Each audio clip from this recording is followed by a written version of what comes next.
नमस्कार. भगवद्गीता भावार्थ मालिकेमध्ये आपले स्वागत आहे. आज आपण अध्याय 6 मधील श्लोक 26 ते 30 पाहणार आहोत. श्लोक 26 पाहूया. यतो यतो निश्चलती मनश्च चंचलमस्थिरं ततस्ततो नियम्येत दात्मनैव वशं नयेत. आता निश्चलती म्हणजे विचलित होणे, चंचलम म्हणजे चंचल. आपल्या चंचल आणि अस्थिर स्वभावामुळे मन जेथे जेथे भरकटते तेथून मनुष्याने ते खेचून घ्यावे आणि आत्म्याच्या नियंत्रणात आणावे. आता पहा, मनाचा स्वभाव चंचल आणि अस्थिर आहे, परंतु आत्मसाक्षात्कारी योगी व्यक्तीने मनाद्वारे वश न होता मनाला वश केले पाहिजे. जो मनाला आणि इंद्रियांना संयमित करतो त्याला स्वामी असे म्हणतात किंवा गोस्वामी असे म्हणतात. आणि मनाचे ज्याच्यावर नियंत्रण आहे त्याला गोदास किंवा इंद्रियांचा दास असं म्हणतात. दिव्य इंद्रिय सुखांमध्ये इंद्रिये ही इंद्रियांचे स्वामी ऋषिकेश श्रीकृष्ण यांच्या सेवेमध्ये युक्त असतात. आता विशुद्ध इंद्रियाद्वारे केलेल्या श्रीकृष्णांच्या सेवेलाच कृष्ण भावना असे म्हणतात. इंद्रियांना पूर्णपणे नियंत्रित करण्याचा हाच मार्ग आहे आणि योगाभ्यासाची हीच परमसिद्धी आहे. आता श्लोक 27 पाहूया. प्रशांत मनसं येन योगिनं सुखमुत्तमं उपैति शांत रजसं ब्रह्मभूतमकल्मषं. आता उपैति म्हणजे प्राप्त करतो, शांत रजसम म्हणजे ज्यांचा रजोगुण शांत झाला आहे. ज्या योगी मनुष्याचे मन माझ्यावर स्थिर झाले आहे त्याला निश्चित दिव्य सुखाची परमावधी प्राप्त होते. तो रजोगुणाच्या पलीकडे असतो, त्याला ब्रह्माशी असलेल्या गुणात्मक स्वरूपाचा साक्षात्कार होतो आणि याप्रमाणे तो आपल्या पूर्व कर्मफलापासून मुक्त होतो. आता भौतिक दोषांपासून मुक्त होणे आणि भगवंताच्या दिव्य सेवेमध्ये स्थित होणे म्हणजेच ब्रह्मभूत अवस्था होय. मंदभक्तिं लभते पराम. जोपर्यंत मनुष्याचे मन भगवंताच्या चरणकमलावर स्थित होत नाही तोपर्यंत तो ब्रह्मभूत अवस्थेत राहू शकत नाही. भगवंताच्या सेवेमध्ये निरंतर युक्त राहणे किंवा कृष्ण भावना भावित राहणे म्हणजे सर्व भौतिक दोषांपासून आणि रजोगुणातून मुक्त होणे आहे.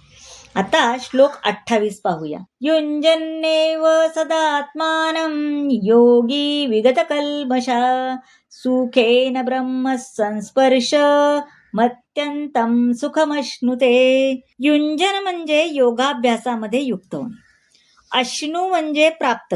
योगाभ्यासामध्ये निरंतर युक्त असलेला योगी सर्व भौतिक दोषातून मुक्त होतो आणि भगवंताच्या दिव्य प्रेममयी सेवेमध्ये परिपूर्ण सुखाच्या परमोच्च अवस्थेची प्राप्ती करतो. आता आत्मसाक्षात्कार म्हणजे काय, तर भगवंताशी संबंधित आपले वैधानिक स्वरूप जाणणे होय. आता जीव हा भगवंताचा अंश आहे आणि मग भगवंताची सेवा करणे हेच त्याचे स्वरूप आहे. ब्रह्माशी असणाऱ्या या दिव्य संबंधालाच ब्रह्मसंस्पर्श असे म्हटले जाते. आता श्लोक 29 पाहूया. सर्वभूतस्थमात्मानं सर्वभूतानि चात्मनि इक्षते योगयुक्तात्मा सर्वत्र समदर्शना. सर्वभूत स्थम म्हणजे सर्व प्राण्यात स्थित, इक्षते म्हणजे पाहतो. आता सर्वसाधारण योगी सर्व प्राणी मात्रांमध्ये मला पाहतो आणि सर्व प्राणी मात्रांना सुद्धा माझ्यामध्ये पाहतो. कसे आहे बघा, आता सांगितले, सर्व प्राणी मात्रांमध्ये मला पाहतो आणि प्राणी मात्रांना सुद्धा माझ्यामध्ये पाहतो. म्हणजे नक्कीच आत्मसाक्षात्कारी व्यक्ती मला म्हणजे भगवंतांना सर्वत्र पाहते. योगी हा दृष्ट असतो कारण तो परब्रह्म श्रीकृष्णांना परमात्मा रूपाने प्रत्येकाच्या हृदयात स्थिर असल्याचे पाहतो. परिपूर्ण योगी हा भौतिक प्रकृतीने कधीही प्रभावित होत नाही. आता कृष्ण भावनाभावित मनुष्य हा श्रीकृष्णांना श्रद्धायुक्त आणि श्रद्धाहीन दोन्ही प्रकारच्या मनुष्यामध्ये पाहू शकतो. भगवंत हे सर्व जीवांचे उगमस्थान असल्यामुळे, ते मातेप्रमाणे पालन करता असल्यामुळे सर्वांशी समानतेने वागतात. कसं? जशी आपली आई किंवा माता आपल्या सर्व मुलांची सारखीच वागते ना, त्याप्रमाणे योगी हा सर्वांकडे समान दृष्टीने पाहतो. कारण त्याला माहीत असतं की आपापल्या कर्मफलानुसार विविध अवस्थांमध्ये असले तरी ते भगवंताचे सेवक आहे. जेव्हा जीव भौतिक अवस्थेत असतात तेव्हा ते भौतिक इंद्रियांची सेवा करतात, आणि जेव्हा ते आध्यात्मिक शक्तीत असतात तेव्हा ते प्रत्यक्ष भगवंताची सेवा करतात. आता कोणत्याही दशेमध्ये जीव हा परमेश्वराचा सेवक असतो. ही समदृष्टी कृष्ण भावना भावित व्यक्तीकडे पूर्णपणे असते. आता श्लोक 30 पाहूया. एमान पश्यति सर्वत्र सर्वंच मयि पश्यति तस्याहं न प्रणश्यामि सच मे न प्रणश्यति. आता प्रणश्यति म्हणजे मुकतो, जो मला सर्वत्र पाहू शकतो, आणि पश्यति म्हणजे पाहतो. असं सांगितलंय की जो मला सर्वत्र पाहतो आणि सर्व काही माझ्यामध्ये पाहतो त्याला मी कधीही दुरावत नाही, तसे तोही मला कधी दुरावत नाही.